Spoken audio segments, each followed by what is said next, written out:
এটা আসলে কোনো অবস্থাতে আমরা কাম্য করি না, এবং এটা আমরা কোনো অবস্থাতে এই যে আর সন্ত্রাসী কার্যকলাপ, এটা আসলে আমরা ঘৃণা করি।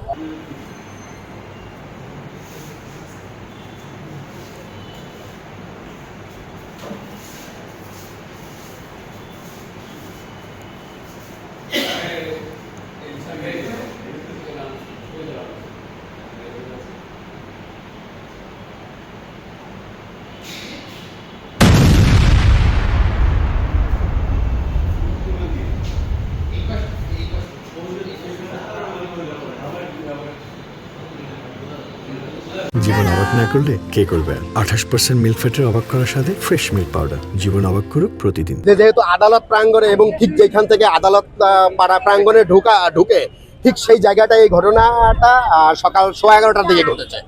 এবং ঘটনার পরপরই মনে করেন যায় আইন শৃঙ্খলা রক্ষাকারী বাহিনী বিষয়টাকে আইসা পুরা আদালতটাকে মনে করেন যায় তাদের আইনি কার্যক্রমের ভিতরে নিয়ে আসছে, এবং তারা এটা পরীক্ষা নিরীক্ষা করে দেখছে যে ঘটনা যে বোমা সাদৃশ্য যে বিষয়টা এখানে যে হয়েছে, মানে ব্লাস্ট হয়েছে, আসলে এটা কি বোমা সাদৃশ্য কিনা বা এটা কিনা, এটা আর কি দেখতেছে। আর কি প্রথমে যে এখানে একটা লাল একটা অংশ দেখা যায় এবং কিছু দেখা যায়, হলুদ হলুদ কিছু দেখা যায় যে একটা ঘটনা ঘটছে, এই আর কি। এখানে বিচারের জন্য আসতেছে, এখানে মহিলা পুরুষ থেকে সবাই আসতেছে, এবং এখানে আইনজীবী থেকে শুরু করে এখানে বিচারকরা সবাই আছে। তাহলে সেখানে স্বাভাবিকভাবে এই একটা জায়গায়, গুরুত্বপূর্ণ একটা জায়গায় এরকম একটা ঘটনা দিনের আলোতে ঘটে গেছে, এটা স্বাভাবিকভাবেই তো সবাইকে শঙ্কিত করে। এটা আসলে কোনো অবস্থাতে আমরা কাম্য করি না, এবং এটা আমরা কোনো অবস্থাতে এই যে আর সন্ত্রাসী কার্যকলাপ, এটা আসলে আমরা ঘৃণা করি। সকাল 10টার দিকে আসার পরে আমরা ভিতরে বসে শুনি বিকট শব্দ। এই শব্দ শুনে আমরা এখানে আসছি। আসার পর তো দেখি যে এই অবস্থা, ককটেল কে বা কারা এরকম মারছে।